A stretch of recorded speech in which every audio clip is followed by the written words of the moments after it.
Alhamdulillahi Rabbil Alameen, wa salatu wa salamu ala rasulillahi wa ala alihi wa sahbihi ajma'in wa ba'd. Assalamu alaikum wa rahmatullahi wa barakatuhu. Mes chers frères et sœurs, soyez les bienvenus sur notre programme Méditation sur le Coran. Aujourd'hui, par la grâce d'Allah tabaraka wa ta'ala, nos méditations se porteront sur la sourate Shams, le soleil, la 91e sourate du Coran, en ses versets 7 vers verset 10. Allah le Très-Haut dit, A'udhu billahi minash shaitanir rajim, wan nafsi wa ma sawaha fa alhamaha fujuraha wa taqwaha qad aflaha man zakaha wa qad khaba man dassaha. Allah dit, je jure par l'âme. Je jure par l'âme et celui qui l'a harmonieusement façonné. Allah subhanahu wa ta'ala jure par l'âme.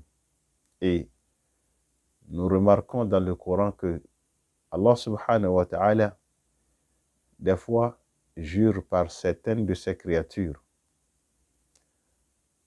Soit pour attirer l'intention des gens, des hommes, vers l'importance de cette créature dans leur vie, ou bien la grandeur, la valeur de cette créature devant Allah subhanahu wa ta'ala, son créateur. Ici, Allah subhanahu wa ta'ala jure par l'âme et qu'il nous informe qu'il a harmonieusement fait, façonné. L'âme qui demeure un secret d'Allah tabaraka wa ta'ala jusqu'à aujourd'hui, car les êtres humains ne connaissent rien au sujet de l'âme, ni ses origines, ni son essence, ni sa destination. C'est pourquoi les gens ont interrogé des prophètes avant. Et Allah tabaraka wa ta'ala a informé Muhammad sallallahu alayhi wa sallam dans Surat Isra lorsqu'il a dit wa yas'alunaka 'anir ruh. Et ils t'interrogeront sur l'âme, au sujet de l'âme. Qul ruh min amri rabbi. Dis-leur que l'histoire de l'âme révèle de l'ordre d'Allah tabaraka wa ta'ala. La connaissance de l'âme appartient à Allah tabaraka wa ta'ala. Qul ruh min amri rabbi. C'est un ordre d'Allah tabaraka wa ta'ala. Wa ma utitum min al-ilmi illa qalila. Et vous n'avez pas reçu de connaissances sur le sujet illa qalila, sauf peu. Donc Allah subhanahu wa ta'ala signifie à travers ce verset que les hommes ne devaient pas perdre leur temps à chercher l'essence de l'âme. Mais qu'Allah subhanahu wa ta'ala nous informe ici, lorsqu'il nous a dit là-bas que nous n'avons pas de connaissance sur peu, ici il nous informe ce qui va nous bénéficier, ce qui nous intéresse au sujet de l'âme. Allah dit sur le verset suivant, فَأَلْهَمَهَا فُجُورَهَا. Et il y a inspiré son immoralité, le mal. وَتَقْوَاهَا. De même manière, Allah subhanahu wa ta'ala l'a inspiré et sa piété. فَأَلْهَمَهَا فُجُورَهَا وَتَقْوَاهَا. Allah a inspiré l'âme, son immoralité, ainsi que sa piété. C'est-à-dire que l'âme est faite, prête pour faire le bien et pour faire le mal, pour faire des choses immorales, mais il peut aussi se rattacher à la morale.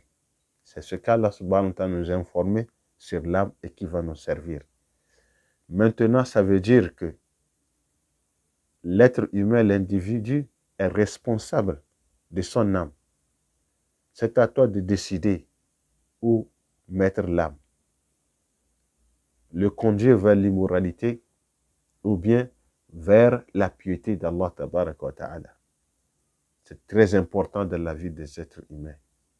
Les hommes doivent connaître qu'ils sont responsables de cette âme qu'Allah subhanahu wa ta'ala leur a fait don. فَأَلْهَمَهَا فُجُورَهَا وَتَقْوَاهَا. C'est le départ.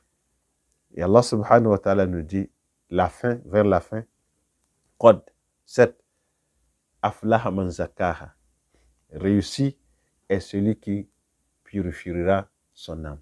Celui qui purifie l'âme, son âme. C'est-à-dire que celui qui va réussir à contrôler cette âme, celui qui réussira à amener toujours cette âme qui tend vers l'immoralité, toujours vers la morale, vers la piété d'Allah subhanahu wa ta'ala. Man zakaha. C'est là la difficulté de l'être humain sur terre. Allah dit que man zakaha, c'est toi. Si Allah subhanahu wa ta'ala avait informé que c'est moi qui vais le purifier, l'homme serait libre. Mais Allah subhanahu wa ta'ala, tu es responsable de purifier cette âme. Et tu réussiras si tu les purifies. Tu seras parmi les réussis et qui auront comme récompense le paradis d'Allah tabaraka wa ta'ala. Et il dit, وَقَدْ khaba, le perdant, il est perdu, certes, man dassaha, celui qui corrompt cette âme. C'est notre existence sur terre. C'est l'enjeu de notre existence sur cette terre.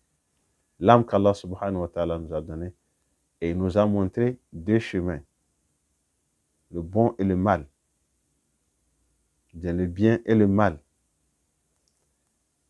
Et il nous a dit que vous êtes prêts à faire les deux. Réussiront ceux qui pourront contrôler cette âme vers la piété. Mais ceux qui vont corrompre leur âme, et qui vont suivre leur passion dans la désobéissance, dans l'immoralité, sont les perdants qui se feront châtier le jour du jugement devant Allah tabaraka wa ta'ala. Pourquoi? Parce qu'ils ont été déjà avertis dans ce bas monde.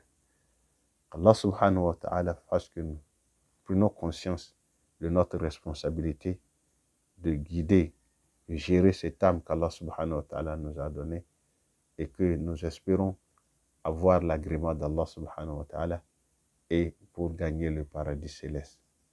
Assalamu alaikum wa rahmatullahi wa barakatuhu.